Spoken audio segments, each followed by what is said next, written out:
Hello friends, स्वागत है आपका हमारे इस यूट्यूब चैनल पे। आज हम बात करेंगे भारत के एक इम्पॉर्टेंट संवैधानिक संस्था के बारे में जिसका नाम है भारत का महान्यायवादी। ये भारत के महान्यायवादी attorney general of India, short में इसको हम लोग अटॉर्नी जनरल भी कहते हैं। ठीक है, सबसे पहली चीज़ मैं आपको इस पद से परिचय करा दूं कि ये बेसिकली किस लिए इस पद का गठन किया गया है। अगर आप किसी भी विधि या वैधानिक मामले में पढ़ते हैं, कानूनी मामले में पढ़ते हैं, तो आप कोर्ट के सामने अपना पक्ष रखने के लिए एक वकील करते हैं। वकील वो आपका बेसिकली प्रतिनिधित्व करता है उस कोर्ट में कि जज साहब के सामने आपकी जो पॉजिटिव बातें हैं वो उसको प्रस्तुत करता है, जिससे आपको जीत मिले बेसिकली कानून के बेसिस पे। उसी प्रकार जिस प्रकार आप अपने लिए एक वकील हायर करते हैं या किसी केस के लिए, किसी मामला के लिए आप अपने वकील को निर्धारित करते हैं या रखते हैं, उसी प्रकार भारत सरकार अगर किसी विधि विधान संबंधी मामले में बीच में पड़ता है या किसी प्रकार का सलाह की ज़रूरत हो, या कभी भारत सरकार किसी ऐसे मामले में फंसता है जहां सुप्रीम कोर्ट या हाई कोर्ट में भारत सरकार का कोई प्रतिनिधित्व करे, उसी के लिए भारत के संविधान में महान्यायवादी पद का प्रावधान किया गया है। यानी आप समझ गए होंगे कि basically attorney general of India यानी भारत का महान्यायवादी का बेसिकली वर्क क्या है। अगर सीधे शब्दों में कहा जाए, भारत सरकार जब भी विधि संबंधी मामले में अगर वो पड़ेगा तो सुप्रीम कोर्ट में या हाई कोर्ट में भारत सरकार का प्रतिनिधित्व करेगा भारत का महान्यायवादी यानी अटॉर्नी जनरल ऑफ इंडिया। आइए हम डिस्कस करेंगे कि अटॉर्नी जनरल ऑफ इंडिया का बेसिकली योग्यता क्या है, या निर्वाचन के सेलेक्ट केस नियुक्ति कौन करता है, किस आर्टिकल में इसका जिक्र किया गया है। तो चलिए सबसे पहले हम लोग बात करेंगे संवैधानिक उपबंध के बारे में कि किस आर्टिकल में बेसिकली भारत के महान्यायवादी पद की प्रावधान की गई है। तो देखिए आर्टिकल 76 जो संघ की कार्यपालिका है भाग 5 में, उसी में ये प्रावधान किया गया है। भाग 5 के अंदर आर्टिकल 76 के तहत भारत का एक महान्यायवादी होगा जो भारत सरकार का प्रतिनिधित्व करेगा, सुप्रीम कोर्ट या हाई कोर्ट में, या भारत के किसी भी क्षेत्र के किसी भी न्यायालय में। ठीक है ना। तो ये आप ध्यान रखेंगे कि भारत का इसे सर्वोच्च कानून अधिकारी कहा जाता है। यानी अटॉर्नी जनरल ऑफ इंडिया को भारत का सबसे बड़ा कानून अधिकारी कहा जाता है। तो सवाल ऐसे पूछा जा सकता है आपके एग्जाम में कि भारत का सर्वोच्च कानून अधिकारी कौन होता है। उसमें ऑप्शन दे दिए जाएंगे जिसमें आपका सही ऑप्शन होगा महान्यायवादी यानी अटॉर्नी जनरल ऑफ इंडिया। ठीक है। सर्वोच्च कानून अधिकारी के तहत बेसिकली 2 पद हैं। एक है महाधिवक्ता, जिसके बारे में आज हम जिक्र कर रहे हैं, डिस्कस कर रहे हैं, और एक है आपका जिसका जिक्र आर्टिकल 76 में दिया है, एक है अपर महाधिवक्ता। मतलब बेसिकली जो भारत का महान्यायवादी है उसकी सहायता के लिए एक अपर महाधिवक्ता का भी प्रावधान है, लेकिन इसका उल्लेख आर्टिकल 76 में बच्चों नहीं है। ये ध्यान देने वाली बात है। पूछा जा सकता है आपसे सवाल कि अपर महाधिवक्ता पद का उल्लेख संविधान के किस अनुच्छेद में नहीं है, जिसमें एक ऑप्शन रहेगा 76 और एक रहेगा इनमें से कोई नहीं। तो आप ध्यान रखेंगे महाधिवक्ता पद का उल्लेख 76 में है, लेकिन अपर महाधिवक्ता पद का उल्लेख संविधान के किसी भी आर्टिकल में नहीं है, या कहें तो 76 में नहीं है। ठीक है। चलिए हम बात करते हैं कि इसकी नियुक्ति बेसिकली कौन करता है। तो इसकी नियुक्ति करता है भारत का राष्ट्रपति। प्रधानमंत्री और मंत्रिमंडल की सलाह पर भारत का राष्ट्रपति भारत के महान्यायवादी की नियुक्ति करता है। तो यहाँ से भी सवाल पूछे जाएंगे, अगर भारत का महान्यायवादी किसी भी प्रकार से वो संतुष्ट न हो, वह त्याग पत्र देना चाहता हो, तो वह जाहिर सी बात है जनरली जो नियुक्त करता है त्याग पत्र भी उसे ही हम सबमिट करते हैं। ठीक है। तो भारत के राष्ट्रपति को ये त्याग पत्र दे सकते हैं या देते हैं। ठीक है। अब हम कार्यकाल के बारे में बात करेंगे। तो देखिए, भारत के महान्यायवादी पद का बेसिकली कार्यकाल कॉन्स्टिट्यूशन में निर्धारित नहीं है, यह राष्ट्रपति के प्रसाद पर्यंत पद है। ठीक है, भारत के संविधान में इनका कोई निश्चित कार्यकाल नहीं दिया गया है। जनरली क्या होता है कि कोई सरकार जब लोकसभा में जीत करके अपना बहुमत साबित करती है, उसका सरकार बनता है, तो अपने लिए एक भारत का मतलब एक महान्यायवादी नियुक्त करते हैं राष्ट्रपति के द्वारा। और जनरली अगर वो 5 साल तक उनके बीच संतुलन बना रहेगा तो वही 5 साल तक रहेंगे।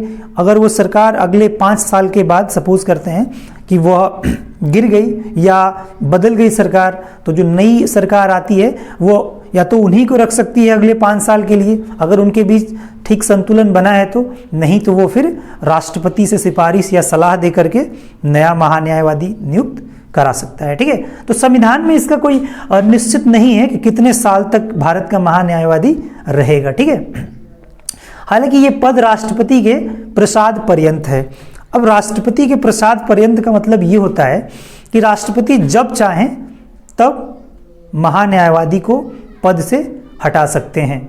ठीक है, अब इसका ये मतलब नहीं है कि जब चाहे तब, ऑब्वियस सी बात है, कोई ना कोई रीज़न होना चाहिए, कोई ना कोई लॉजिक होना चाहिए हटाने के लिए। हालांकि ये राष्ट्रपति के प्रसाद पर्यंत पद है, आप ध्यान रखेंगे। ठीक है,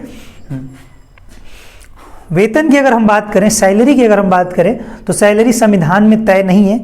भारत के महान्यायवादी की सैलरी निर्धारित नहीं है। हालांकि राष्ट्रपति द्वारा ये तय किया जाता है कि भारत के महान्यायवादी की सैलरी कितनी दी जाएगी। ठीक है, तो ये इंपॉर्टेंट नहीं है, बट ये जरूर इंपॉर्टेंट है कि भारत के महान्यायवादी की सैलरी दे देगा एग्जाम में इतना लाख या इतना लाख, तो आप ये नहीं ऑप्शन टिक करेंगे, जबकि उसमें एक ऑप्शन ये भी रहेगा जो सही ऑप्शन होगा, राष्ट्रपति द्वारा निर्धारित सैलरी। मतलब राष्ट्रपति जितना फिक्स करेंगे, जितना निर्धारित करेंगे, उतनी सैलरी इनकी होगी। ठीक है, पद से हटाना, क्या भारत के महान्यायवादी के पद से हटाने के लिए कोई व्यवस्था है कॉन्स्टिट्यूशन में? तो ऐसा नहीं है। इसके पीछे लॉजिक है। लॉजिक ये है कि अगर ये भारत का महान्यायवादी का पद अगर कॉन्स्टिट्यूशन में दिया गया है आर्टिकल 76 के तहत, राष्ट्रपति उसे नियुक्त करता है और ये पद राष्ट्रपति के प्रसाद पर्यंत है, यानी राष्ट्रपति जब चाहे, देखिए शब्द का मतलब आप समझ लीजिए, बड़ा ये इंपॉर्टेंट शब्द है, राष्ट्रपति के प्रसाद पर्यंत। जैसे हम लोग निर्वाचन आयोग पढ़ रहे थे, तो निर्वाचन आयोग राष्ट्रपति के प्रसाद पर्यंत नहीं था। राष्ट्रपति जब चाहेंगे तब उन्हें नहीं हटा सकते हैं, लेकिन महान्यायवादी का पद राष्ट्रपति के प्रसाद पर्यंत है, इन्हें जब चाहें तब हटाया जा सकता है। इसीलिए इनके हटाने के लिए कोई वैधानिक प्रावधान कॉन्स्टिट्यूशन में नहीं है। ये समझने वाली बात है, ये लॉजिकल बात है। ठीक है, तो आप ध्यान रखेंगे कि पद से हटाने के लिए कोई संविधान में प्रावधान नहीं दिया गया है, उन्हें जनरली हम लोग राष्ट्रपति के प्रसाद पर्यंत पद मानते हैं। ठीक है, अब हम बात करेंगे इनकी योग्यता के बारे में कि सर कौन कौन व्यक्ति भारत का महान्यायवादी बन सकता है। अब अगर हम ये समझें कि भारत का सबसे बड़ा सर्वोच्च कानून अधिकारी होता है, भारत सरकार का प्रतिनिधित्व करता है बेसिकली भारत के अलग अलग न्यायालय में, तो कोई नॉर्मल व्यक्ति तो होगा नहीं, जरूर कानून का जानकार होगा या कानून से संबंध रखता होगा। जी हाँ, बिल्कुल। योग्यता अगर हम देखें, फर्स्ट है उच्चतम न्यायालय की न्यायाधीश बनने की योग्यता। उच्चतम न्यायालय की न्यायाधीश बनने की योग्यता होनी चाहिए।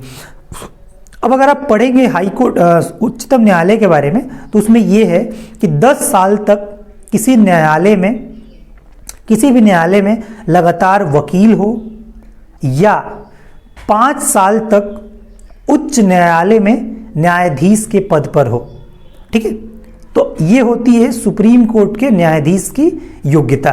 ठीक है ना, तो पहला पॉइंट अब ध्यान रखेंगे कि उच्चतम न्यायालय की न्यायाधीश बनने की अगर योग्यता है तो वह महान्यायवादी पद ग्रहण कर सकता है। दूसरा पॉइंट यह है कि राष्ट्रपति के मतानुसार न्यायिक मामलों का योग्य व्यक्ति, चूंकि राष्ट्रपति इन्हें नियुक्त करते हैं, तो अगर राष्ट्रपति के देखने में, राष्ट्रपति के समझने में राष्ट्रपति के मत से अगर लग रहा है कि कोई व्यक्ति न्यायिक मामलों का जानकार है तो उसे ये पद दिया जा सकता है, क्योंकि इसमें इलेक्शन तो होता नहीं है। राष्ट्रपति इन्हें प्रधानमंत्री और मंत्री परिषद का प्रपोजल जाता होगा राष्ट्रपति के पास कि इन फला व्यक्ति को भारत का महान्यायवादी नियुक्त करना है, तो राष्ट्रपति को अगर ऐसा लगता है कि जी बिल्कुल ये सुप्रीम कोर्ट के न्यायाधीश बनने की योग्यता रखते हैं, या कहें तो राष्ट्रपति के देखने में, राष्ट्रपति के समझ में यह न्यायिक मामलों के जानकार हैं, तो डेफिनेटली इनको महान्यायवादी का पद दिया जा सकता है और राष्ट्रपति उस तरह से महान्यायवादी को नियुक्त करता है। ठीक है, तो योग्यता आप ध्यान रखेंगे, ठीक है ना, ध्यान रखिएगा, यही सवाल गड़बड़ होते हैं। उच्चतम न्यायालय की न्यायाधीश बनने की योग्यता, सुप्रीम कोर्ट की न्यायाधीश बनने की योग्यता होनी चाहिए, न कि हाई कोर्ट की न्यायाधीश बनने की योग्यता। ठीक है, उच्च न्यायालय की नहीं, उच्चतम न्यायालय की। क्लियर है? तो ये सारे रहे संवैधानिक उपबंध कि किस प्रकार इनको नियुक्त किया जाता है, किस प्रकार इनको हटाया जाता है, कार्यकाल कितना होता है। ठीक है, ये सब हमने इस पे बात किया। अब हम बात करेंगे दो चीज़ों के बारे में बच्चों, कि जो महान्यायवादी है यानी अटॉर्नी जनरल ऑफ इंडिया है, बेसिकली इसका कार्य क्या है, ठीक है, पावर क्या है इसका। ठीक है, एक एक करके हम लोग बात करते हैं और समझते हैं। अगर पहला देखा जाए तो विधि संबंधी विषय पर सरकार को सलाह देना, राष्ट्रपति द्वारा सौंपे गए विधि संबंधी विषय पर भारत सरकार को सलाह देना। ठीक है, ये इनका पहला कार्य है। बट ध्यान रखिएगा बच्चों, भारत सरकार इनके सलाह को मान भी सकता है और नहीं भी मान सकता है। अगर लगे ऐसा कि इंपॉर्टेंट है तो वो मान सकता है, बेसिकली इसीलिए तो इस पद का गठन किया गया है। अगर लगे कि इंपॉर्टेंट नहीं है तो सरकार बाध्यकारी नहीं है, उसको खारिज भी कर सकता है। तो फर्स्ट पॉइंट याद रखिएगा, राष्ट्रपति साहब महान्यायवादी को कोई विधि संबंधी, विधि विधान संबंधी विषय पेश करेंगे और उस पे भारत सरकार को ये क्या करेंगे, सलाह देंगे। ठीक है, पहला पॉइंट हो गया।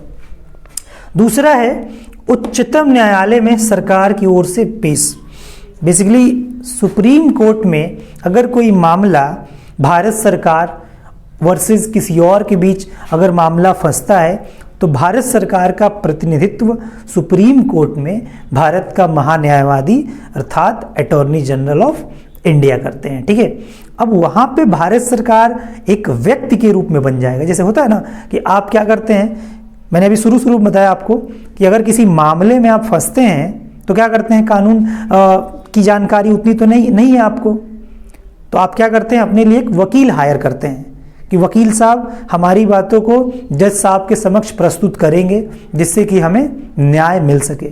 उसी प्रकार भारत सरकार भी महान्यायवादी पद का गठन करता है, संविधान बेसिकली गठन करता है कि भारत सरकार अगर कभी किसी विधि विधान संबंधी मामलों के बीच में पड़े तो भारत के न्यायालयों में यानी सुप्रीम कोर्ट या हाई कोर्ट में भारत सरकार का ये प्रतिनिधित्व करे, भारत सरकार का ये पक्ष रखे। ठीक है, उच्च न्यायालयों में भी ऐसा नहीं है कि वो सिर्फ सुप्रीम कोर्ट में ही भारत सरकार का पक्ष रखेंगे, हाई कोर्ट में भी रख सकते हैं। अगर मान लेते हैं किसी राज्य से विवाद हो गया या जो भी हो, ठीक ना, या किसी व्यक्ति वो दूसरे राज्य का रहने वाला है और वह अपने हाई कोर्ट में भारत सरकार के खिलाफ कोई मुकदमा या केस कर दिया है तो भारत सरकार का प्रतिनिधित्व AGI यानी अटॉर्नी जनरल ऑफ इंडिया करेंगे उस हाई कोर्ट में जाकर के। ठीक है, तो वह सुप्रीम कोर्ट में भी भारत का पक्ष रख सकते हैं, हाई कोर्ट में भी भारत का पक्ष रख सकते हैं। यहाँ से प्रश्न बनेगा कि कथन निष्कर्ष टाइप का या कथन सत्य असत्य टाइप का कि भारत का अटॉर्नी जनरल यानी भारत का महान्यायवादी केवल सुप्रीम कोर्ट में ही भारत का पक्ष रख सकता है, तो ये गलत कथन होगा। ठीक है, आप ध्यान रखेंगे, वह सुप्रीम कोर्ट में भी, हाई कोर्ट में भी, यहाँ तक कि किसी क्षेत्र के न्यायालय में भारत का वह प्रतिनिधित्व या पक्ष रख सकता है। ठीक है, नेक्स्ट है आर्टिकल 143 के तहत, ये आप याद रखेंगे, अनुच्छेद 143 के तहत बच्चों। ठीक है, आर्टिकल 143 के तहत सुप्रीम कोर्ट में सरकार का प्रतिनिधित्व अभी हमने डिस्कस किया। अनुच्छेद 143 कहता है कि भारत का महान्यायवादी सुप्रीम कोर्ट में भारत का प्रतिनिधित्व कर सकता है या करता है। ठीक है, अगर हम इसके अधिकार और मर्यादाएं के बारे में बात करें कि बेसिकली इसका अधिकार क्षेत्र क्या है, अधिकार क्या है, तो आप ध्यान से देखेंगे किसी भी अदालत में सुनवाई का अधिकार, सुप्रीम कोर्ट, हाई कोर्ट या किसी भी न्यायालय या अदालत में, क्षेत्रीय अदालत में भी भारत सरकार का प्रतिनिधित्व भारत का महान्यायवादी कर सकता है। ठीक है, नेक्स्ट अगर हम बात करें तो आर्टिकल 88 के तहत, अनुच्छेद 88 के तहत, ये तो आर्टिकल वाइज यहाँ सवाल बनेंगे। आर्टिकल 88 के तहत संसद के किसी भी सदन में, या तो लोकसभा हो या तो राज्यसभा हो, उसमें बोलने का अधिकार है। जिस प्रकार संसद के सदस्य को अधिकार मिला है संसद में बोलने का, उसी प्रकार भारत का महान्यायवादी यानी अटॉर्नी जनरल ऑफ इंडिया वह संसद में बोलने का अधिकार प्राप्त है, बिना संसद की सदस्यता होते हुए भी। जरूरी नहीं है संसद का सदस्य होना, हमने तो कहीं डिस्कस ही नहीं किया कि उसे संसद का सदस्य भी होना चाहिए, ऐसा नहीं है। वो सदस्य न होते हुए भी संसद के किसी भी सदन में बोल सकता है, कार्यवाही में भाग ले सकता है, राइट, किसी भी कार्यवाही में भाग भी ले सकता है। जब दोनों सदनों का संयुक्त बैठक होता है किसी भी मामले पर, जब संसद का संयुक्त बैठक होता है, राष्ट्रपति के द्वारा बुलाया जाता है, तो उसमें भी वो शामिल हो सकता है। भारत का महान्यायवादी इसमें भी शामिल हो सकता है। बट एक चीज़ ध्यान रखेंगे, वो मतदान नहीं कर सकता है। जब भी कोई कानून या बिल पास होता है, एक्ट बनता है वो, तो उसमें मतदान होता है संसद के सदस्यों द्वारा, साधारण बहुमत द्वारा या विशेष बहुमत द्वारा। तो ध्यान दीजिएगा, इसमें भारत का महान्यायवादी यानी अटॉर्नी जनरल ऑफ इंडिया इसमें भाग तो लेता है, बोलता भी है और कार्यवाही में भाग भी लेता है, लेकिन सर मतदान नहीं करता है, क्योंकि मतदान करने का अधिकार केवल संसद के सदस्यों को है। ठीक है, तो याद रखेंगे, यहाँ से प्रश्न बनेगा कि मतदान देने का अधिकार भारत के महान्यायवादी को संसद के अंदर है या नहीं है, तो नहीं है। ठीक है, बट वो बोल सकता है, कार्यवाही में भाग ले सकता है, संयुक्त बैठक कर सकता है। ठीक है, इनकी अगर सीमाएं देखी जाए कि कहाँ तक इनकी पावर है, हर पद की एक सीमाएं होती है, तो यहाँ भी कुछ दिया गया है सीमा, आप देखेंगे। गवर्नमेंट के खिलाफ सलाह या विश्लेषण नहीं कर सकता है। मान लीजिए भारत सरकार अगर इस समय गवर्न कर रही है, तो जो भारत का महान्यायवादी है वह भारत सरकार के खिलाफ कोई विश्लेषण नहीं कर सकते हैं, भारत सरकार के खिलाफ कोई बात नहीं बोल सकते हैं, क्योंकि उन्हें तो भारत सरकार को एक कानून अधिकारी के रूप में नियुक्त किया गया है ना, कि भारत सरकार को कानून संबंधी विषय पर सलाह दे। अगर वही खिलाफ जाने लगेंगे तो फिर तो ये गड़बड़ है ना। तो आप ध्यान रखेंगे, विश्लेषण नहीं कर सकते, भारत सरकार की नीतियों का वह विश्लेषण नहीं कर सकते हैं, क्योंकि वह एक संवैधानिक पद पर हैं जो भारत सरकार का प्रतिनिधित्व करेंगे न्यायालय के अंदर। ठीक है, आपराधिक व्यक्ति का बचाव नहीं, कानून के सबसे बड़े अधिकारी भारत में सर्वोच्च कानून अधिकारी अटॉर्नी जनरल ऑफ इंडिया, क्या किसी आपराधिक व्यक्ति का प्राइवेट तौर पे बचाव कर सकते हैं? जी नहीं, ऐसा नहीं है, ये उनकी सीमाएं हैं। वह किसी भी व्यक्ति को, चाहे किसी सरकार के अंदर ही कोई व्यक्ति क्यों ना हो, किसी व्यक्ति के लेवल पर वह जा कर के आपराधिक बचाव नहीं कर सकते हैं। जैसे सपोज करते हैं कि भारत में कोई व्यक्ति है, सिविलियन नॉर्मल, ठीक है, अगर वो किसी मामला में फंसा हुआ है, सुप्रीम कोर्ट में उसकी पेशी है, तो क्या सर्वोच्च न्याय कानून अधिकारी को अप्रोच कर सकता है कि नहीं? तो वो नहीं कर सकता है, क्योंकि उनके जो कार्य की सीमाएं हैं कि वह किसी आपराधिक व्यक्ति का बचाव नहीं कर सकते हैं। किसी कंपनी का पद, किसी परिषद या कंपनी का पद ये ग्रहण नहीं कर सकते हैं अपने पद पर रहते हुए, क्योंकि जब यह क्या हो जाएगा, ये हितों का टकराव हो जाएगा। अगर मान लेते हैं कि भारत का महान्यायवादी किसी कंपनी का हेड बन जाए और वह कंपनी का कोई मालिक है, उससे भी ऊपर है, अगर वह सरकार और उसके बीच मतभेद हो गया, तब फिर वो कैसे कर पाएगा? तो ये ध्यान रखेंगे, वहाँ हितों का टकराव हो जाएगा, इसीलिए किसी कंपनी का पद यह ग्रहण नहीं कर सकते हैं भारत के महान्यायवादी पद पर रहते हुए। ठीक है, एक इम्पॉर्टेंट नोट हमने ये नोट कर रखा है कैबिनेट का सदस्य नहीं होता है। आप ये सोच रहे होंगे कि सर संसद में इतनी सारी ये पार्टिसिपेट करता है, तो क्या ये कैबिनेट का कोई सदस्य होता है? क्या किसी संसद के सदन का सदस्य होता है?